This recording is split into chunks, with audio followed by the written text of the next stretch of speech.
গত 5 সেপ্টেম্বর একজন স্টুডেন্ট বিশ্বভারতী হোস্টেলে সুইসাইড করে।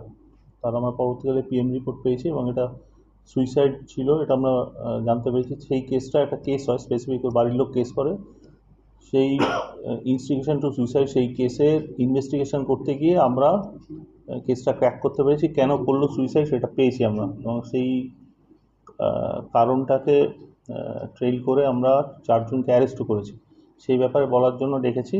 যেটা হয়েছে সেটা হচ্ছে, এই অনামিকা সিং যিনি সুইসাইড করেছিলেন, তিনি বেশ কিছু টাকা একটা ফ্রডুলেন্ট সাইট সেখানে ইনভেস্ট করেছিলেন।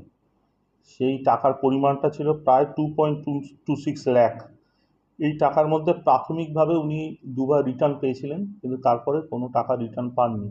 উনি যখন এই টাকা রিটার্ন পাননি, এই 2.26 লাখ টাকা যেটা উনি পেয়েছিলেন সেটা ওনার পিয়ার্সের মধ্যে, মানে ওনার স্টুডেন্ট বন্ধুরা আছে, ওনার কিছু প্রফেসর, বাড়ি, ওনার মার কাছ থেকে নিয়ে এসেছিলেন টাকা। তো বিভিন্ন জায়গা থেকে একটা টাকাটা যেহেতু ফেরত যাচ্ছে না, সেই জন্য একটা চাপ তৈরি হচ্ছিল। সেই চাপটা কাটানোর জন্য উনি এই ইনভেস্টমেন্টের ওপর নির্ভর করেছিলেন, কিন্তু সেই ইনভেস্টমেন্ট থেকে, যেহেতু এটা ফ্রডুলেন্ট ট্রানজাকশন, সেইটার থেকে কোনো টাকাই ফেরত পাননি পরবর্তীকালে।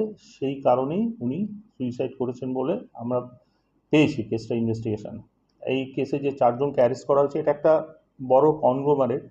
এরা টেলিগ্রাম চ্যানেলে অপারেট করে, টেলিগ্রাম চ্যানেলে অপারেট করে এই বিভিন্ন কাস্টমারকে ডিউপ করে, করে তাদের কাছ থেকে টাকা নেয়, নিয়ে সেই টাকাগুলো ক্রিপ্টোকারেন্সিতে ইনভেস্ট করে।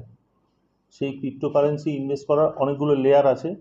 ওরা ভেন্ডার বলছে, ক্লায়েন্ট বলছে, তারপর তার নিচে থাকে ভিকটিম, আর উপরে থাকে কংগ্লোমারেট। এই লেয়ারগুলোর মাধ্যমে এই পুরো ব্যাপারটা হয়। এমনভাবে হয়, যারা অ্যাকচুয়ালি এই টেলিগ্রাম চ্যানেলের মাধ্যমে এই যে কাস্টমারদের ডিউপ করছে, তাদের আইডেন্টিটি এস্টাবলিশ করাটা মুশকিল হয়। যারা নিচের লেভেলে অপারেট করে, যেমন ভেন্ডার্স, ক্লায়েন্ট, তাদেরকে আমরা বুঝতে পারি। সেরকম লোকদেরই আমরা অ্যারেস্ট করেছি 4 জনকে। তো পরবর্তীকালে এর উপরে কারা আছে সেটা আমরা দেখছি, সেটা আমরা চেষ্টা করছি তাদের আইডেন্টিফাই করা এবং অ্যারেস্ট করা।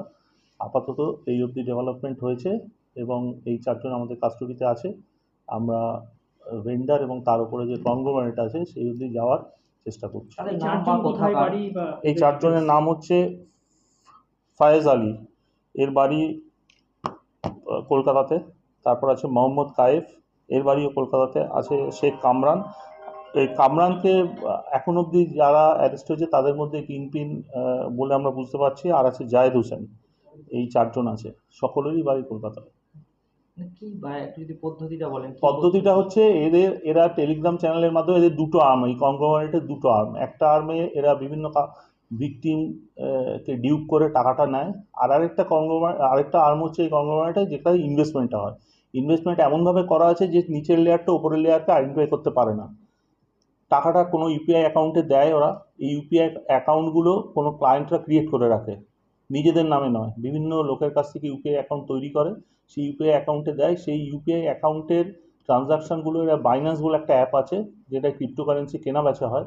সেই ক্রিপ্টোকারেন্সি সেই অ্যাপের মাধ্যমে এরা ইউএসডিটিতে, এই ক্ষেত্রে ইউএসডিটিতে ইনভেস্ট করেছিল। ইউএসডিটি একটা ক্রিপ্টোকারেন্সির নাম, যেন বিটকয়েন আছে সেরকম। ইউএসডিটিতে ইনভেস্ট করেছিল এবং এরা সেইভাবে ইনভেস্ট করে। আর এদের ওপরে থাকে ভেন্ডার্সরা ওই টাকাটাকে, যে কাস্টমারের যে মানে ভিকটিমের যে টাকাটা, সেটা ওই ইউপিআই অ্যাকাউন্টে ঢোকানোর ব্যাপারে এই ভেন্ডাররাই কি রোল প্লে করে।